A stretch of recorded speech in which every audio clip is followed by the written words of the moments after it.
ఇక వైసీపీ అధికార ప్రతినిధి శ్యామల సహా 11 మంది యూట్యూబర్ల పైన కేసు పెట్టారు. బెట్టింగ్ యాప్ల ప్రచారం చేసినందుకే నిందితుల్లో సెలబ్రిటీలు, టీవీలు, నటులు ఉన్నారు. త్వరలోనే నోటీసులు, అరెస్టులు కూడా ఉంటాయంట. అసలు ఇది ఎంత సిల్లి వ్యవహారం అంటే, ఈ బెట్టింగ్ యాప్స్ ఉన్నాయి కదా, ఈ బెట్టింగ్ యాప్స్కి సంబంధించి అసలు ప్రభుత్వాలు ఒక నిర్ణయం తీసుకుంటేంది, ఈ బెట్టింగ్ యాప్స్ ఎన్ని ఉంటాయి? 100 ఉంటాయా, 200 ఉంటాయా, 1000 ఉంటాయా, 2000 ఉంటాయా యాప్స్?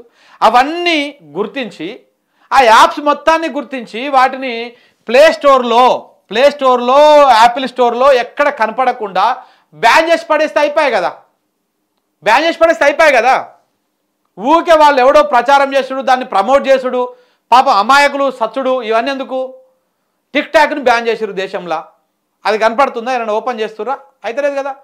గట్టనే ఈ బెట్టింగ్ యాప్స్ ఎన్ని ఉన్నాయో అన్నీ ఫస్ట్ గూగుల్ ఓడికి, యాప్ స్టోర్ ఓడికి నోటీసులు ఇవ్వాలి కేంద్ర ప్రభుత్వం, రాష్ట్ర ప్రభుత్వాలు ఇచ్చేసి, బాబుగా ఈ betting promoted A nature of apps ఉంటాయో అలాంటి యాప్స్ సిమిలర్గా ఏమొచ్చినా మాకు నోటీస్ చేయండి, మేము అప్రూవల్ ఇచ్చిన తర్వాత మీరు దాన్ని అప్లోడ్ చేయండి, అంత లోపల చేయొద్దు అని చెప్పేసి అది ఇస్తే అయిపోయి. ఈ బెట్టింగ్ యాప్స్ని ఎక్కడ మొత్తం దేశంలో రాష్ట్రాలలో బ్యాన్ చేసి పడేస్తే అయిపోతుంది కదా.